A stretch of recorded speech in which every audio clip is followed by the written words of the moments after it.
Income ટેક્સની red diamond city સુરતમાં પડે, પણ તેની ચર્ચા સુરતથી 500 કિલોમીટર દૂર આવેલા જામનગરમાં થાય તો તમે શું કહેશો? તમે કહેશો કે કંઈક મોટું કનેક્શન હશે? જી હા, એટલે જ આજના વિડીયોમાં હું વાત કરવા જઈ રહ્યો છું એક એવા રાજકારણીની કે જેની ઊંઘ પણ આ રેડના કારણે કદાચ હરામ થઈ ગઈ હશે. ત્યારે કોણ છે પૂર્વ મંત્રી અને કેમ થઈ રહી છે તેમની ચર્ચા, આવો જાણીએ આ વિડીયોમાં. નમસ્કાર, હું છું ભૂમિક જાની, આપ જોઈ રહ્યા છો સત્યાર્થ મંથન. ડાયમંડ સિટી તરીકે જાણીતા સુરત શહેરમાં તાજેતરમાં ઇન્કમટેક્સ વિભાગ દ્વારા હીરા વેપાર અને બિલ્ડર ક્ષેત્ર સાથે સંકળાયેલા ગજેરા બંધુના વિવિધ સ્થળો પર દરોડા પડ્યા, જેમાં આ દરોડા દરમિયાન અનિલ બગદાણા સાથેના આર્થિક વ્યવહારોની પણ તપાસ કરવામાં આવી હતી. ત્યારે ઇન્કમટેક્સ વિભાગની દરોડાની કાર્યવાહી શરૂ થતાં જ રાજકીય ગલિયારામાં એક સવાલ ગુંજવા લાગ્યો કે શું આ દરોડાનો રેલો એક પૂર્વ મંત્રીના બંગલા સુધી પહોંચશે ખરા? અને જો પહોંચી ગયો તો રાજકારણમાં નવા જૂની થવાનું નક્કી હોય તેવું લાગતું હતું. પણ રાજકીય ચર્ચાઓ મુજબ આ પૂર્વ મંત્રીને ખૂબ જ હોશિયાર નેતા તરીકે ઓળખવામાં આવે છે.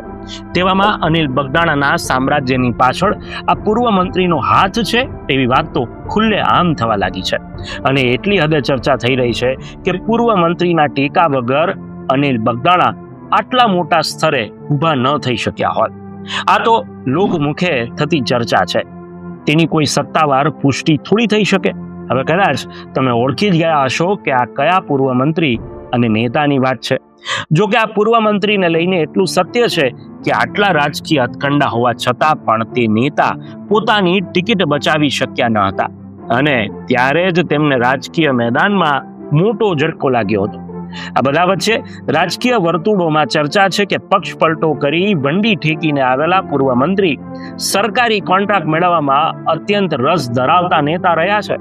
સગાવાલાના નામે કોન્ટ્રાક્ટ લેવા, સત્તાનો ઉપયોગ કરી નેટવર્ક ફેલાવવું, આ બધું તેમની કાર્યશૈલીનો ભાગ હોવાનું કહેવાય છે. આ એ જ પૂર્વ મંત્રી છે જેઓ અગાઉ ગુજસીટોક જેવા ગંભીર કેસમાં ફસાઈ જવાની કગાર પર હતા, જેની ચર્ચાઓ રાજકીય ગલિયારામાં તેજ થઈ હતી. અને ત્યારે સત્તાવાર કાર્યવાહી થાય તે પહેલા જ હાથ પગ જોડીને હાજીજી કરીને બચી ગયો હોવાની વાત આજે પણ સંભળાય છે.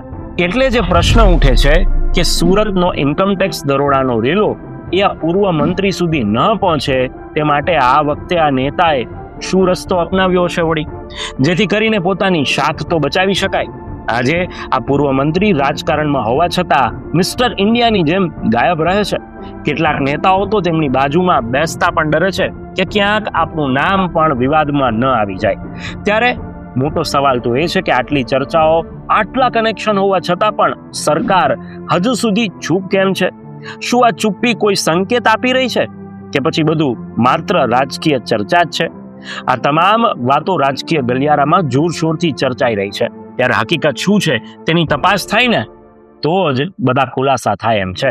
પરંતુ તમે શું માનો છો? સરકારની આ ચુપ્પી શું સૂચવે છે? તમારો અભિપ્રાય કમેન્ટ બોક્સની અંદર જરૂરથી જણાવશો. આ જ પ્રકારના સમાચાર અને વિડીયોઝ માટે આપ જોડાયેલા રહો સત્યાર્થ મંથન સાથે. ફરીથી મળીશું નવી વાત અને નવા મુદ્દા સાથે. અત્યારે બસ આટલું જ. મને આપશો રજા. નમસ્કાર. સત્યાર્થ મંથનની યુટ્યુબ ચેનલ સબસ્ક્રાઇબ કરવાનું અને બેલ આઇકોન પ્રેસ કરવાનું, સાથે જ સત્યાર્થ મંથનનું ફેસબુક પેજ લાઇક અને ફોલો કરવાનું અને ઇન્સ્ટાગ્રામ પેજ સાથે જોડાવાનું પણ આપ ચૂકશો નહીં. અત્યારે બસ આટલું જ. મને આપશો રજા. આપ જોડાયેલા રહો સત્યાર્થ મંથન સાથે. નમસ્કાર.